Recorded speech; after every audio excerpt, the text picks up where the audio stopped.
Tell us what you think is going on in Afghanistan now. I know it's a broad question, but give us the overview. Well, essentially what you're looking at is the collapse of the U.S. will to continue in Afghanistan. I think what people really miss in the whole conversation is that the United States has the power to effect anything.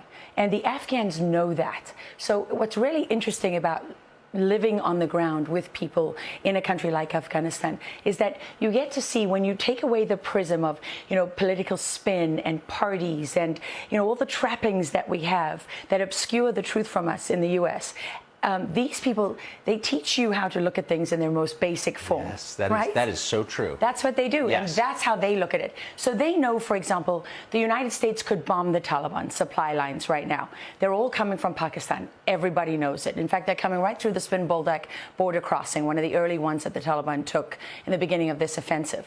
They know that the Taliban doesn't exist without Pakistan. Right, and the Pakistani ISI. They know that the United States ISI being the Pakistani Intelligence Service. Right. And they know the United States funds the entire defense budget of the Pakistani military and intelligence services. So, for example, you could stop the money. You could stop the remittances of Pakistanis living in the United States. You could put sanctions. You could have visas. The whole... Every time you try to address this issue, the immediate response for 20 years of this war has been, you're advocating for war in Pakistan. No, you're not. What they know is there are many things the United States could do right now to change what has happened and is happening in Afghanistan, and they're not doing it. Wait, can I just pause? I'm asking you a series of dumb questions. Why would the U.S. government be funding the Pakistani military and its intelligence services? Okay, so that's a fantastic question, and really is one for the U.S. government. But what I can tell you is that when we hear about the bureaucracy that is on Capitol Hill, which are the bureaucrats who survive from administration to administration. This has been their policy. They have pushed through the Bush administration, through Clinton, through Obama, through Trump, and now to Biden, that because Pakistan is a nuclear nation, they are the only country in that region that actually matters. In fact, Joe Biden told Afghan's president, when it was Hamid Karzai was still in power, exactly that. On his listening tour after Obama won, he said to him, we don't care about Afghanistan. And we believe that Pakistan is the most important country in that region, and they always will be. And that was that message never, ever changed. And what you're seeing in Afghanistan today is the results of that policy, because the Taliban leadership is based in Pakistan.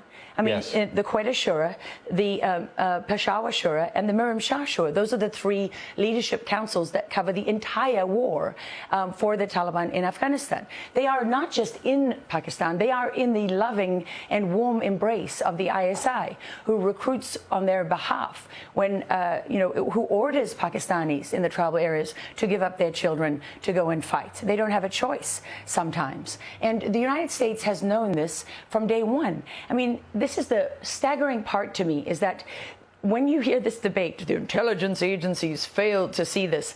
Seriously? Seriously. The NSA is known as the crown jewel of intelligence collection in the world.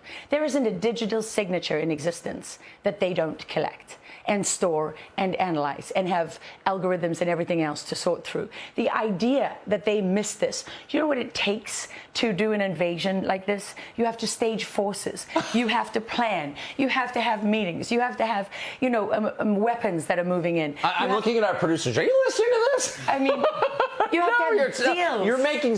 Keep going. I mean, it's so ridiculous. It's as ridiculous as believing that Ahmed Chalabi, some Iranian refugee in the U.S., persuaded the U.S. government to go to war. I mean, that's literally our narrative on the Iraq war. Seriously? Yes. I mean, we get so caught up in the weeds of this. What they want you to believe is that Afghanistan is complicated. Because if you complicate it, it's a tactic in information warfare called ambiguity increasing. So now we're all talking about the corruption and the this and the that, and there's all these complex parts. But at its heart, every single thing in the world, in your personal life, professionally, on the global stage, at its heart, it's very simple. It always comes down to one thing. One or two things. And in this case, in Afghanistan, this comes down to the fact that the United States wants this outcome. whoever's in power right now, whoever's really pulling the strings, and I don't know that, they could do anything they want to change this, and they're not. And you see that on the southern border. You see that with critical race theory. You see that with the violations of big tech. You see it with, I mean, in 1,000 different ways, you see it all around you. And what you know from that... You're telling the truth right now. Yeah. I can just feel, I mean, you know, sometimes when you're listening to someone unveil an insight and you haven't tested it against anything, but you just know it's right, what you're saying is right. It's very simple. You know, you can have a marriage and, you know, be thinking, should I stay with my wife, should I leave her? It can be very complicated. But in the end, it'll come down to one critical, defining, major thing. And everything else flows from that. And that's exactly where we're at in Afghanistan.